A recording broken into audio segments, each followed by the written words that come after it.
अब ध्यान दो, तो बताओ सेकंड नंबर क्या लिखेंगे अपन, बी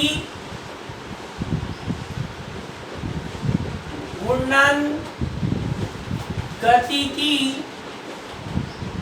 भागीदारी।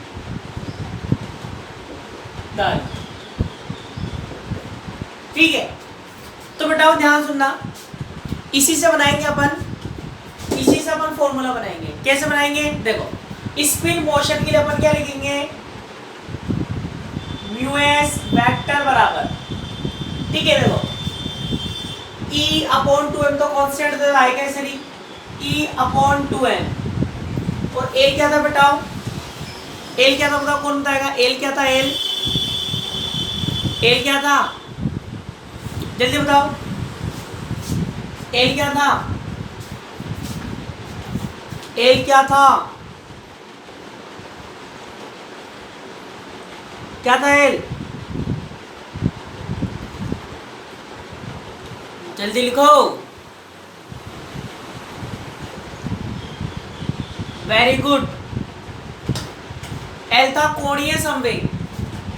तो बेटा यहाँ पे ये L क्या बन जाएगा अपने लिए, वहां पर L था कोणीय संवेग, किसके लिए, कक्षीय गति का कोणीय संवेग, angular momentum for orbital motion. तो यहाँ पर L का था एंगुलर मोमेंटम ऑर्बिटल मोशन, मतलब कक्षीय गति का कोणीय संवेग। अब यहाँ किसकी बात कर रहे हैं, घूर्णन गति की, रोटेशनल मोशन की। तो यहाँ पर L क्या बन जाएगा बेटा, S, क्या लिखेंगे, S वेक्टर, घूर्णन गति का कोणीय संवेग, ठीक है, angular momentum off spin motion. और बताओ साथ में 2 से भी इंटू करूंगा, किससे इंटू करूंगा, 2 से, पूछो क्यों, पूछो क्यों,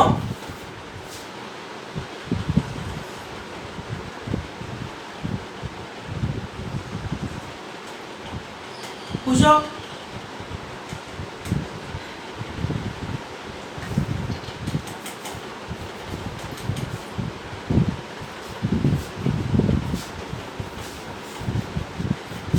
क्यों किया 2 से इंटू, फर्स्ट ईयर में बताया था, याद है किसी को, 2 से इंटू क्यों किया अपन ने, फर्स्ट ईयर में भी आपको बताया था, जल्दी बताओ,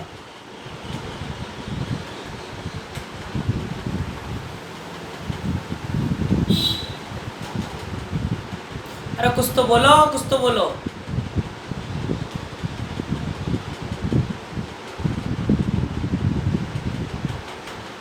क्यों किया मैंने 2 से इंटू,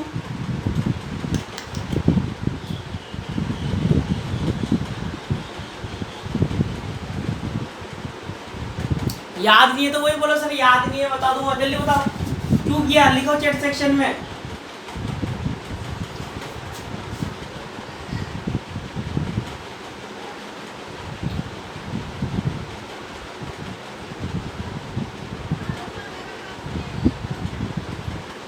बोलो भाई,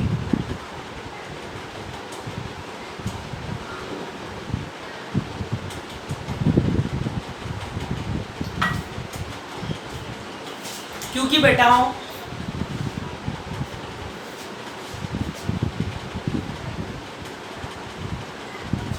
इलेक्ट्रॉन नाभिक के चारों ओर कक्षीय गति तो एक ही करता है, ऑर्बिटल मोशन तो बेटा एक ही होता है, पर घूर्णन कितना होता है, 2, घूर्णन गति 2 होती है, क्लॉकवाइज और एक एंटी क्लॉकवाइज, क्लॉकवाइज और एंटी क्लॉकवाइज होती है, ठीक है, तो इसलिए किससे इंटू करता है यहाँ पर, 2 से। तो याद रखना, नाभिक के चारों ओर न्यूक्लियाई के अराउंड इलेक्ट्रॉन एक ही प्रकार की कक्षीय गति करता है, ऑर्बिटल मोशन और वन टाइप, ठीक है, और घूर्णन गति, रोटेशन मोशन कितने टाइप का, क्लॉकवाइज और एंटी क्लॉकवाइज।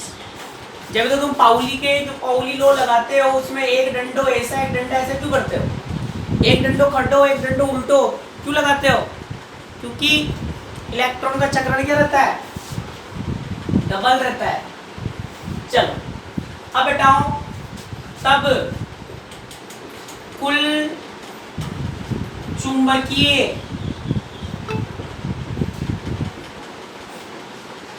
आघूर्ण, बता कुल चुंबकीय आघूर्ण क्या हो जाएगा, म्यू वेक्टर बराबर mu L vector plus mu S vector, ठीक है। तो बताओ म्यू वेक्टर, म्यू एल का मान क्या था,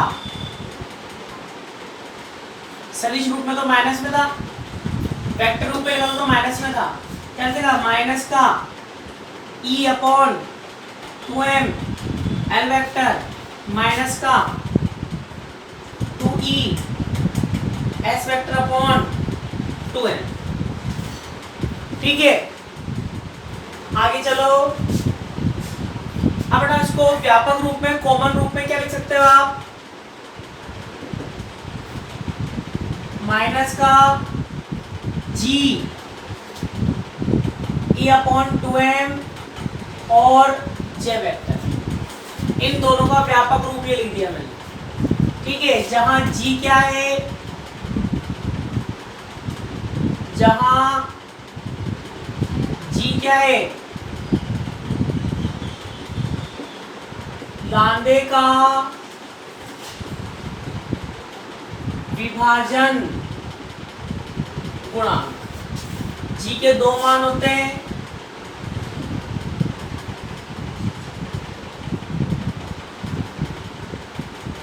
कक्षीय गति के लिए एक, घूर्णन गति के लिए दो। ठीक है, तो बताओ जब g का मान, कक्षीय गति की बात करेंगे, कक्षीय गति की बात करें तो g बराबर कितना रखेंगे एक, और j वेक्टर क्या है कोणीय संवेग, और कक्षीय गति कोणीय संवेग को किससे दर्शाते हैं l से, तो कौन सा बन जाएगा फर्स्ट वाला। ठीक है, और इसके लिए घूर्णन गति के लिए बात करेंगे तो g बराबर कितना रख देंगे दो, और कोणीय संवेग कितना हो जाएगा, g क्या बन जाएगा s वेक्टर। तो इसको नोट करो, फिर आगे चलेंगे।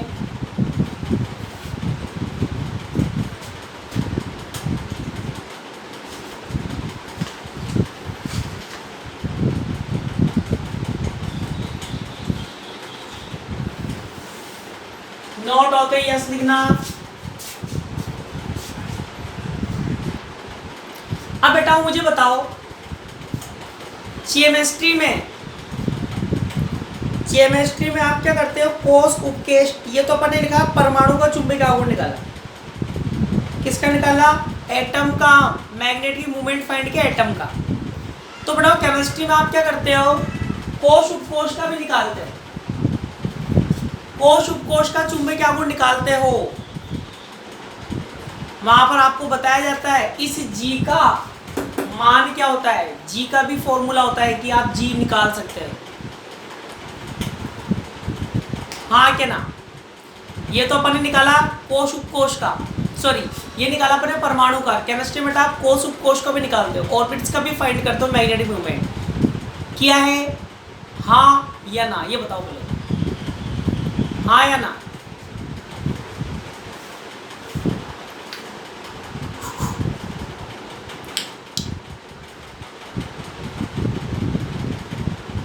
जल्दी बताओ।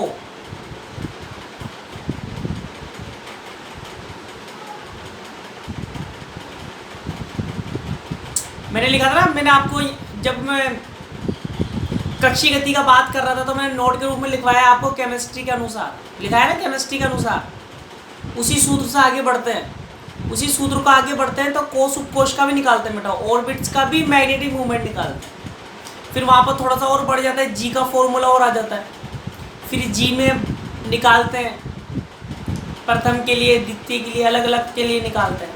निकाला कि नहीं ये पूछ रहा हूँ मैं, हाँ या ना में जवाब दो बस,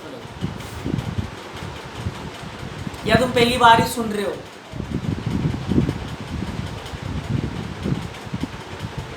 जल्दी बताओ, अरे कुछ तो बोलो यार, तो कुछ बोल क्यों नहीं रहे हो, नींद आ रही है क्या?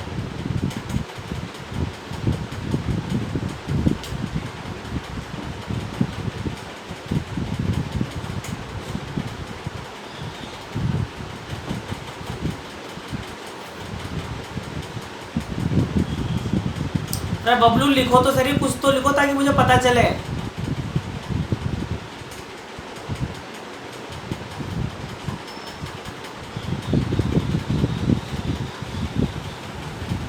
और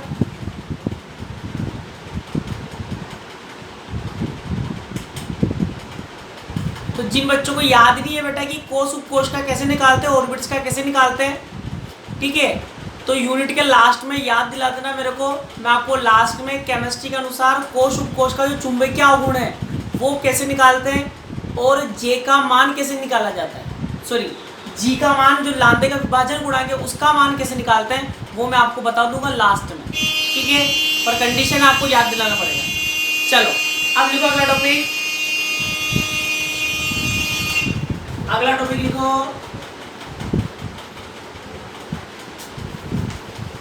चुंबकन तीव्रता। चुंबकन, अगला टॉपिक चुंबकन तीव्रता।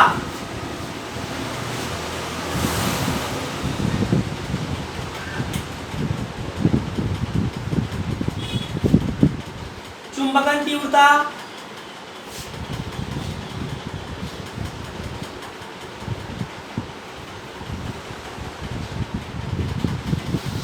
बताओ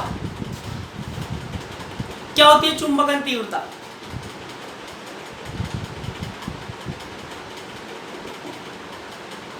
चुंबकन तीव्रता क्या होती है? पढ़ते आ रहे हो बचपन से, जल्दी बताओ।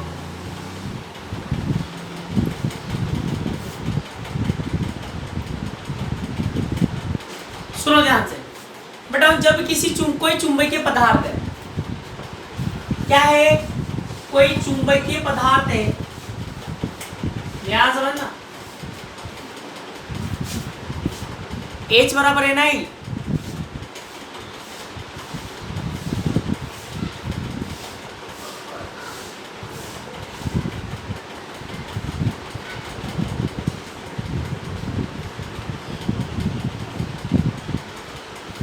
H बराबर है नहीं होता। सुनो ध्यान से, तो बेटा चुंबकन तीव्रता क्या होती है?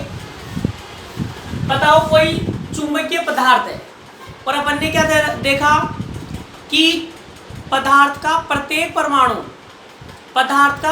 परमाणु किसके भांति व्यवहार करता है बेटा? चुंबक के भांति। पदार्थ का प्रत्येक परमाणु चुंबक के भांति व्यवहार करता है, चाहे कोई सा भी पदार्थ हो, कोई सा भी मटेरियल हो, सभी का जो एटम है वो क्या है बेटा? खुद एक मैग्नेट है, ठीक है। मैग्नेट क्यों है? क्योंकि अपन जानते हैं परमाणु में, एटम में इलेक्ट्रॉन गतिमान होना है। जब इलेक्ट्रॉन मोशन करेगा तो क्या बहेगी? धारा। तो परमाणु धारावाही लूप के भांति व्यवहार करता है, करंट कैरिंग लूप की तरह बिहेव करता है, और करंट कैरिंग लूप क्या होता है? चुंबक होता है, चुंबक। इसलिए प्रत्येक परमाणु में क्या होता है बेटा? चुंबक होता है। परंतु परमाणुओं के अनियमित वितरण के कारण, परमाणुओं के अनियमित वितरण के कारण पदार्थ का परिणामी चुंबकीय आघूर्ण कितना होता है? 0। पदार्थ का परिणामी चुंबकीय आघूर्ण कितना होता है? 0 होता है। कब? बाह्य चुंबकीय क्षेत्र की अनुपस्थिति, बाह्य चुंबकीय क्षेत्र की अनुपस्थिति में, ठीक है। सुनना ध्यान से, चुंबकीय आघूर्ण कितना? 0। मैग्नेटिक मूवमेंट कितना? 0। म्याऊ से भी दर्शा सकते हो, एम से भी बता सकते हैं, मैं एम से दर्शा रहा हूं। अब बिल्कुल ध्यान सुनना, बताओ पदार्थ के जो पूरा वॉल्यूम है, उस पूरे वॉल्यूम में कोई चुंबकीय आघूर्ण है क्या? पदार्थ के वॉल्यूम में कोई चुंबकीय आघूर्ण है क्या? यस और नो? जल्दी बताओ, यस और नो?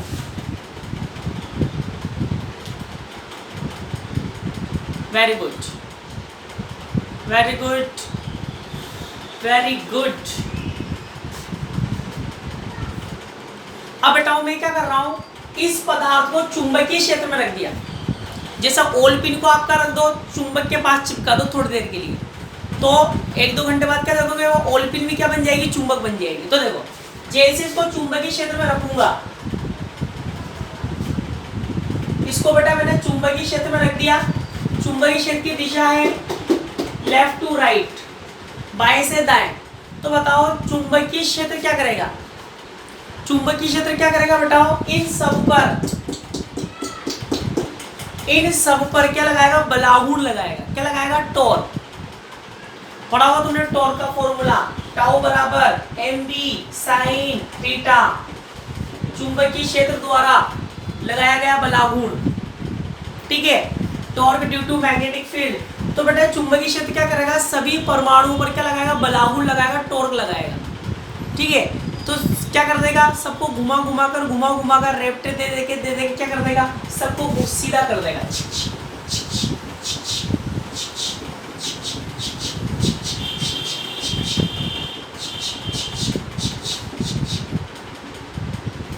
ठीक है, अब बताओ जब सभी परमाणु को चुंबकीय गुण एक दिशा में आ जाएगा तो क्या अभी भी परिणामी चुंबकीय गुण 0 रहेगा क्या, परिणामी चुंबकीय गुण 0 रहेगा क्या, हाँ के ना, रहेगा क्या, नहीं रहेगा, मतलब m not equal to 0, m not equal to 0, very good. तो बेटा अब बताओ, अब V आयतन में, पहले V वॉल्यूम में चुंबकीय गुण कितना था, 0, V आयतन में चुंबकीय गुण कितना था, 0, क्या अब चुंबकीय गुण 0 है क्या, नहीं है। तो मान लिया V आयतन में कितना चुंबकीय गुण हुआ, m, V वॉल्यूम में कितना मैग्नेटिक मोमेंट इंड्यूस्ड हुआ, m, तो यूनिट वॉल्यूम में कितना होगा, यूनिट वॉल्यूम में कितना होगा, m upon v, unit volume में कितना होगा बेटा, m अपॉन v। इसी को अपन क्या बोलते हैं, चुंबकन तीव्रता, magnetic field intensity, magnetic field intensity m upon v, ठीक है। अब एक चीज और सुनो, एक चीज और सुनो, क्या बेटा आपने चुंबकन क्षेत्र का नाम सुना है, चुंबकन क्षेत्र, मैग्नेटाइजिंग फील्ड, किससे दर्शाते हैं इसको, चुंबकन क्षेत्र को कैसे दर्शाते हैं बता दो बस मुझे। Very good, very good, very good. H किससे दर्शाते हैं बेटा, H से। कोई बता सकता है मेरे को H होता क्या है, कोई बता सकता है मेरे को H क्या होता है,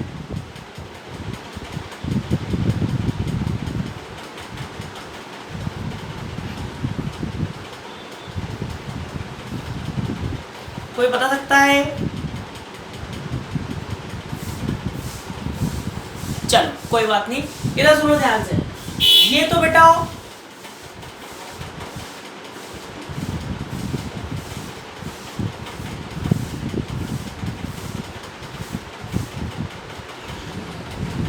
जिसमें किसी पदार्थ को चुंबक बनाने के लिए रखा जाता है, सुनील शर्मा कह रहा है जिसमें किसी पदार्थ को चुंबक बनाने के लिए रखा जाता है। तो बेटा ये इसी या अपन ने इसको बी के फिर तो बी भी तो वही है, बी भी तो वही है, बी में क्यों रखा, इसको चुंबक बनाने के लिए। भाई ओलपिन को चुंबक के पास रख रहे हैं तो चुंबक का जो क्षेत्र है वो तो बी है। मैं ये पूछ रहा हूँ आपसे कि बी और एच में अंतर क्या है, याद है किसी को, याद है किसी को, और बताओ। बाकी बच्चे उदासीन बिंदु की भांति व्यवहार कर रहे हैं, बाकी बच्चे न्यूट्रल पॉइंट की तरह बिहेव कर रहे हैं, न्यूट्रल पॉइंट, उदासीन बिंदु ना बने और अपने आप को नगण्य मान के ना बैठे। खुद को ही नगण्य मान लोगे तो दुनिया पहले नगण्य मानेगी। चलो तो बेटा वो ध्यान सुनना, अब एज समझा रहा हूँ, तुम्हें याद नहीं है थर्ड ईयर में आने के बाद, सुनो ध्यान से। एज क्या होता है, तुम्हें ये तो पता है कि धारा बहाने से चुंबकीय क्षेत्र उत्पन्न होता है। परिनालिका का नाम सुना, परिनालिका, सोलेनोइड, परिनालिका। अभी थर्ड ईयर का जो यूनिट स्टार्ट हो गया उसका एक भी टॉपिक स्टार्ट नहीं किया, ये अभी पुराना बेसिक ही चल रहा है। कल स्टार्ट हो गया अपनी थर्ड यूनिट का जो पहला टॉपिक है वो कल स्टार्ट होगा। हाँ, परिनालिका क्या होती है, जिसमें धारा बहाने पर चुंबकीय क्षेत्र उत्पन्न हो जाता है। ये याद रखना। अब बताओ यहां पर चुंबकीय क्षेत्र उत्पन्न हो गया, क्या उत्पन्न हो गया, चुंबकीय क्षेत्र। अब ये जो बी पदार्थ था ये जो अपना पदार्थ था, मटेरियल था, इसका चुंबकीय आघूर्ण कितना था? 0। दो तरीके हैं इसको चुंबकित करने के, दो मेथड है। यहाँ तो आप क्या करो, चुंबकीय क्षेत्र में रख दो, मैग्नेटिक फील्ड में रख दो, मतलब मैग्नेट के पास रख दो। दूसरी बात, या तो परिनालिका सोलेनोइड लो, या एक सिलेंडर वायर पर तार लपेट दो, या उसी पर तार लपेट दो। इसी पर भी आप तार लपेट सकते हो। इसी पर तार लपेट के इसमें क्या बहा दो? धारा बहा दो। इसमें जब आप धारा बहाओगे तो क्या उत्पन्न होगी? क्या लगेगा इस पर? H लगेगा। H क्या लगेगा? H। तो बेटा ध्यान से सुनना बिल्कुल, B और H का प्रभाव सेम होता है। B और H का प्रभाव सेम होता है। ध्यान सुनना, दोनों में अंतर क्या है? तो बेटा B तो होता है, B क्या होता है? B होता है चुंबकीय क्षेत्र, पदार्थ का चुंबकीय क्षेत्र, और H होता है मुक्त धारा का क्षेत्र, मुक्त धारा का क्षेत्र, और B बोल सकते हो बद्ध धारा का क्षेत्र। मुक्त धारा का क्षेत्र का मतलब बताओ, धारा बहा रहे हो, करंट फ्लो कर रहे हो, तो धारा किस कारण से बहती है? मुक्त इलेक्ट्रॉनों के कारण बहती है। धारा जो करंट फ्लो होता है मुक्त इलेक्ट्रॉनों के कारण फ्लो होता है। और बद्ध धारा किसको बोलते हैं? Bounded current. बद्ध धारा किसको बोलते हैं? ये बताओ पहले, जल्दी बताओ। बद्ध धारा, बद्ध धारा किसको बोलते हैं?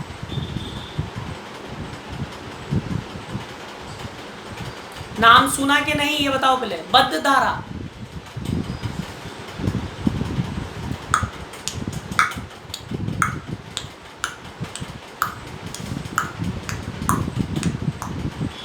हाँ कि ना? फास्ट आंसर लिखे करो बेटा जल्दी। कुंडली या पाश में? नहीं कल्पित बेटा नहीं। और बोलो, बच्चे बच्चे को आंसर देना है। अरे नागिन सूंगी क्या? सुबह सुबह नागिन सूंगी क्या? दो चार ही आंसर दे रहे हैं, बाकी तो हो गया।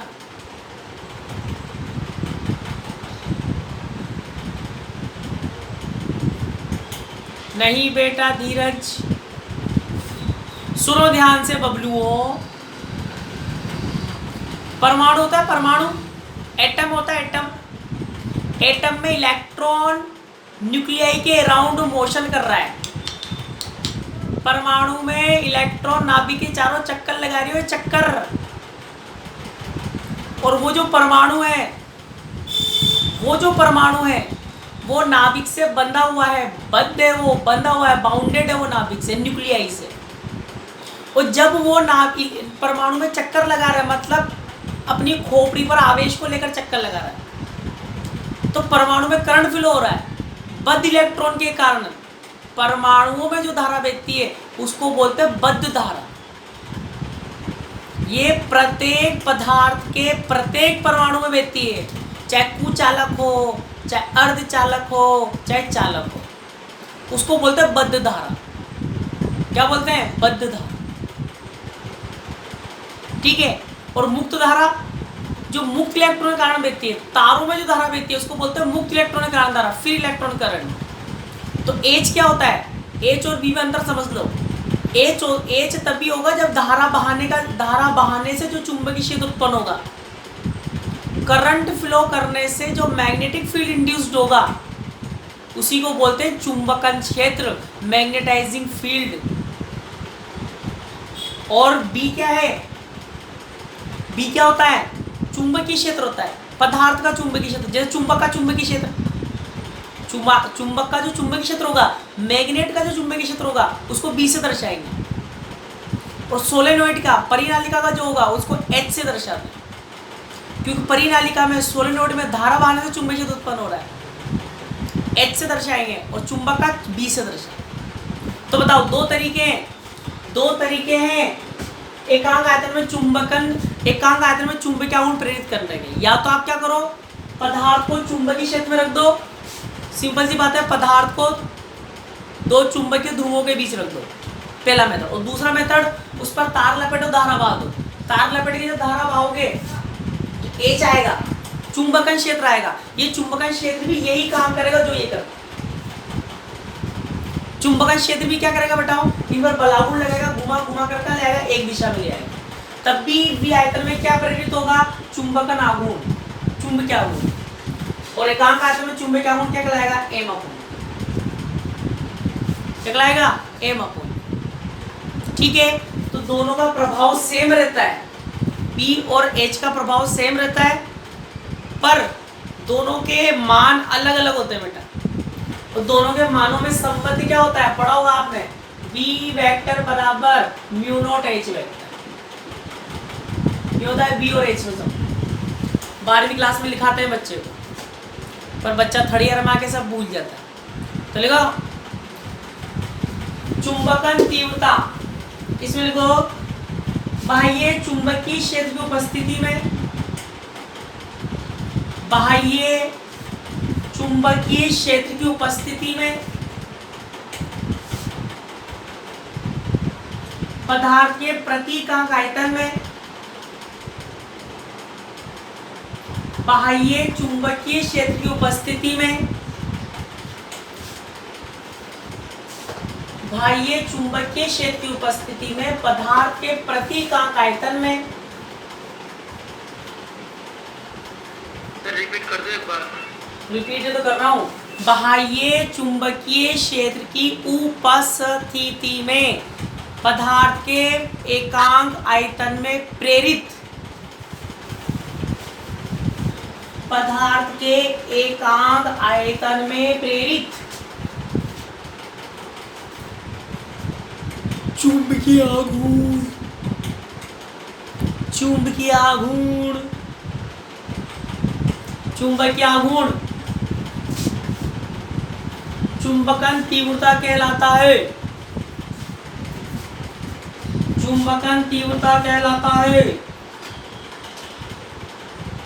इसे I से व्यक्त करते हैं,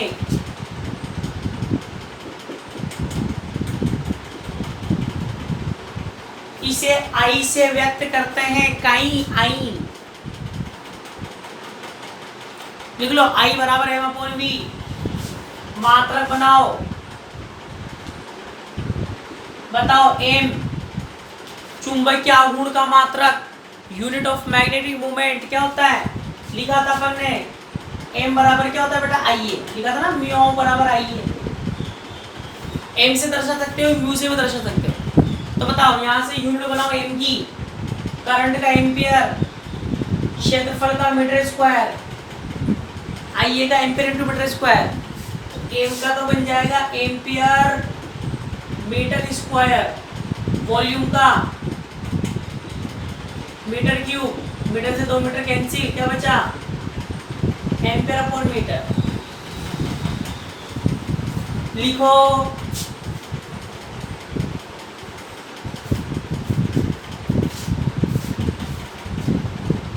लिख लिया,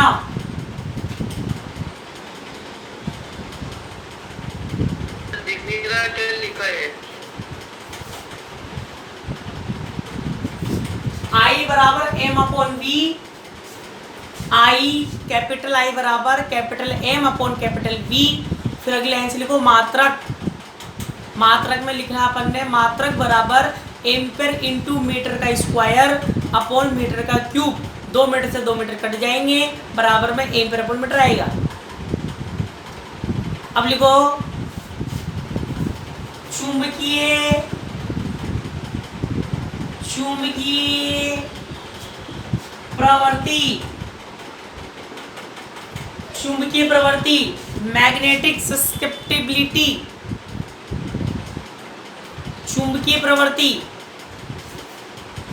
चुंबकीय प्रवृत्ति।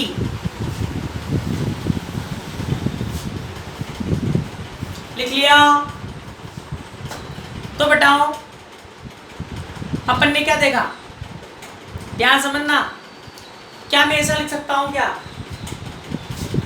I proportional H, I proportional H, क्यों, क्योंकि बेटा जितना ज्यादा चुंबकीय क्षेत्र लगाओगे या जितना ज्यादा चुंबकन क्षेत्र लगाओगे, चुंबकीय आघूर्ण का मात्रक क्या कह रहा है, चुंबकीय आघूर्ण का मात्रक साइड में लिखवा दिया था तेरे को, ये लिख ले एम्पीयर इंटू मीटर स्क्वायर। चुंबकीय आघूर्ण का मात्रक एम्पीयर इंटू मीटर स्क्वायर अभी निकाला था, धारा इंटू क्षेत्रफल से निकाल लेंगे। अब सुनो, तो ना जितना ज्यादा चुंबकीय क्षेत्र लगाओगे या जितना ज्यादा चुंबकन क्षेत्र लगाओगे, जितना ज्यादा बी लगाओगे या जितना ज्यादा एच लगाओगे, उतने ज्यादा परमाणु घूम घूम कर आएंगे चुंबकीय क्षेत्र की दिशा में आएंगे। जितने ज्यादा परमाणु चुंबकीय क्षेत्र की दिशा में आएंगे, एकांक आयतन में चुंबकन तीव्रता और एकांक आयतन में चुंबकीय आघूर्ण अर्थात चुंबकन तीव्रता उतना ही ज्यादा क्या हो जाएगी, बढ़ जाएगी। हाँ के ना, हाँ के ना?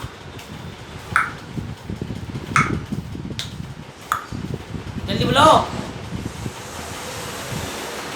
जितना ज्यादा चुंबकीय क्षेत्र लगाओगे उतने ज्यादा परमाणु घूम कर चुंबकीय क्षेत्र की दिशा में आएंगे, और जितने ज्यादा परमाणु चुंबकीय क्षेत्र की दिशा में आएंगे एकांक आयतन में, जैसे मान लो आपने लगाया, एक बार लगाया B1 है ना, मान लो 1000 परमाणु में से 700 परमाणु ही चुंबकीय क्षेत्र की दिशा में आए, 300 भी नहीं आए, 300 भी नहीं आए।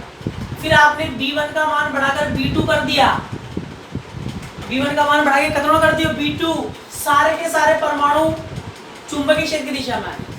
तो जितने ज्यादा परमाणु आएंगे, इसमें कम थे तो I का मान कम बढ़ेगा, इसमें ज्यादा थे तो I का मान ज्यादा बढ़ेगा। इसलिए क्या लिखते हैं, I समानुपाती H। फिर बहुत से बच्चे कहते हैं सर क्या हम I समानुपाती B लिख सकते हैं क्या? सर आपने बोला कि B और H का प्रभाव समान रहता है, क्या इसको I समानुपाती B लिख सकते हैं क्या?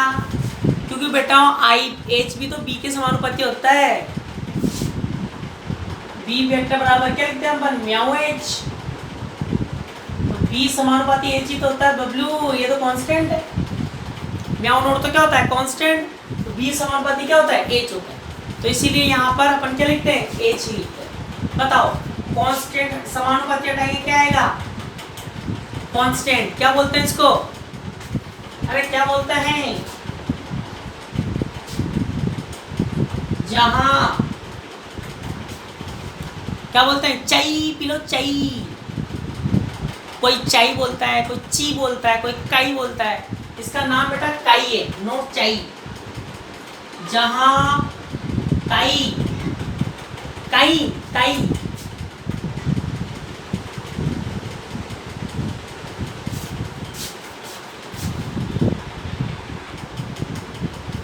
डेफिनेशन क्या बनेगी, एकांक चुंबकन क्षेत्र की उपस्थिति में, H को क्या बोलते हैं अपन, चुंबकन क्षेत्र। एकांक चुंबकन क्षेत्र की उपस्थिति में पदार्थ के एकांक आयतन में चुंबकीय आघूर्ण, I क्या होता है, M/V। पदार्थ के एकांक आयतन में चुंबकीय आघूर्ण क्या कहलाता है, चुंबकीय प्रवृत्ति। या यूं बोल दो, एकांक चुंबकन क्षेत्र आरोपित करने पर पदार्थ की चुंबकन तीव्रता क्या कहलाती है, चुंबकीय प्रवृत्ति। इसको लिखो, जल्दी लिखो।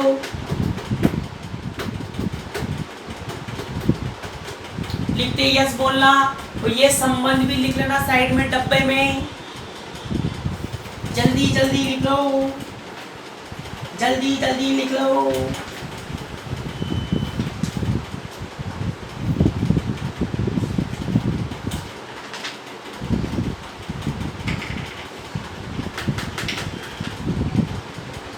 लिख लिया,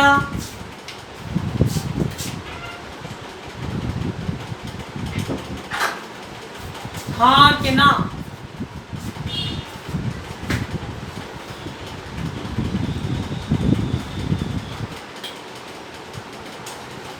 लिख लिया, हाँ कि ना? एक लाइन लिखो, इसके नीचे एक लाइन लिखो, अतः स्पष्ट है कि, अतः स्पष्ट है कि, अतः स्पष्ट है कि एकांक चुंबकन क्षेत्र आरोपित करने पर, एकांक चुंबकीय क्षेत्र आरोपित करने पर पदार्थ के प्रति एकांक आयतन में, पदार्थ के प्रति एकांक आयतन में प्रेरित चुंबकीय आघूर्ण, प्रेरित चुंबकीय आघूर्ण चुंबकीय प्रवृत्ति कहलाती है।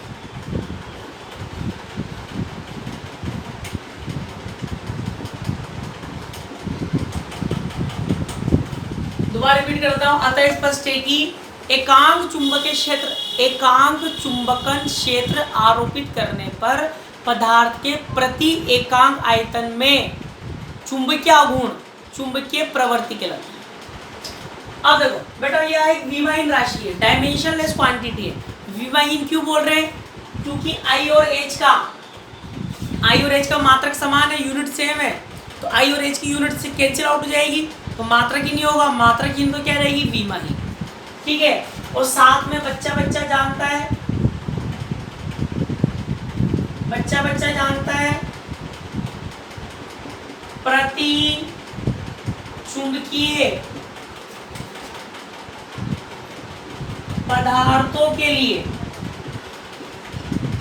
प्रति चुंबकीय के लिए काई का मान क्या होता है बेटा? प्रति चुंबकीय पदार्थों के लिए अनुचुंबकीय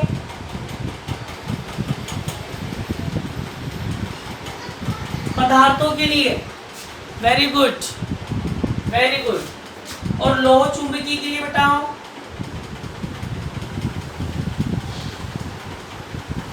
लोह चुंबकियों के लिए प्रति चुंबकीय के लिए होता है नेगेटिव। क्या होता है? नेगेटिव। अनुचुंबकीय के लिए होता है अल्प पॉजिटिव, कम पॉजिटिव। और लोह चुंबक के लिए होता है अधिक पॉजिटिव। इसको लिखो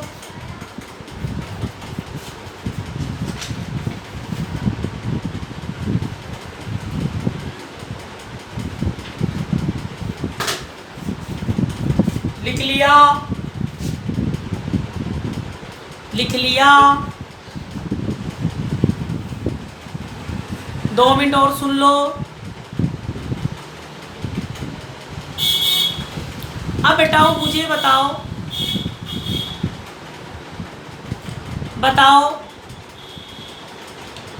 चुंबकीय क्षेत्र के प्रति व्यवहार के आधार पर, चुंबकीय क्षेत्र के प्रति व्यवहार के आधार पर सोच समझ के बताना। चुंबकीय क्षेत्र के प्रति व्यवहार के आधार पर पदार्थों को कितने भागों में बांटा गया है? केमिस्ट्री में लिखाया गया है, तुम्हें जल्दी बता दो। Very good.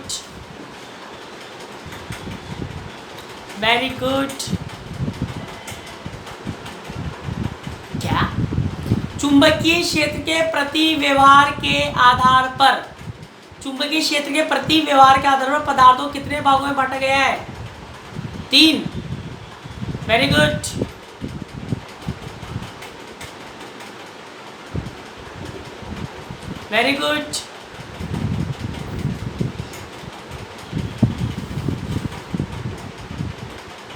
कोई 5 नहीं बोलेगा क्या?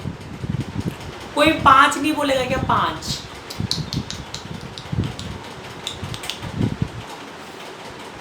हाँ, कल्पित पोरवाल बोल रहा है 5। क्यों बोल रहा है बेटा 5? छोरियों का एक कभी आंसर नहीं आता है।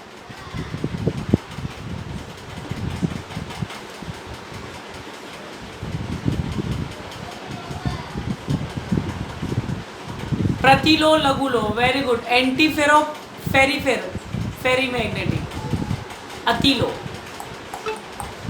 वेरी गुड बहुत अच्छी बात है, आपको याद है।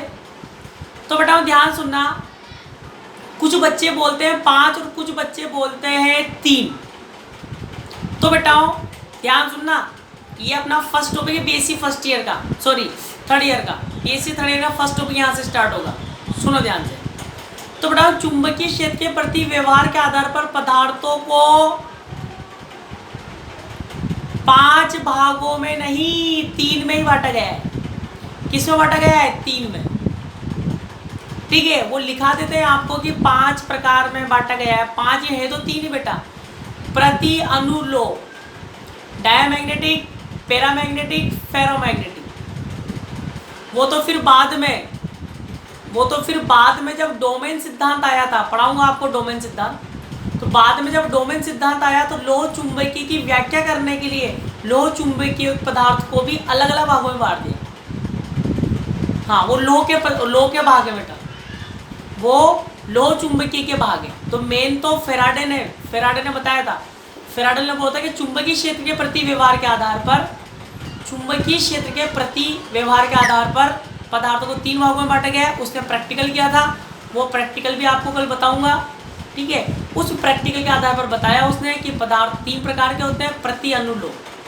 फिर लोह को भी बांट दिया था, वो अपन आगे डिस्कस करेंगे। ठीक है, तो ये अपना बीएससी थर्ड ईयर का फर्स्ट टॉपिक है जिसको अपन कल स्टार्ट करेंगे। ठीक है बेटाओ, जिन बच्चों की फीस डिपॉजिट नहीं हुई है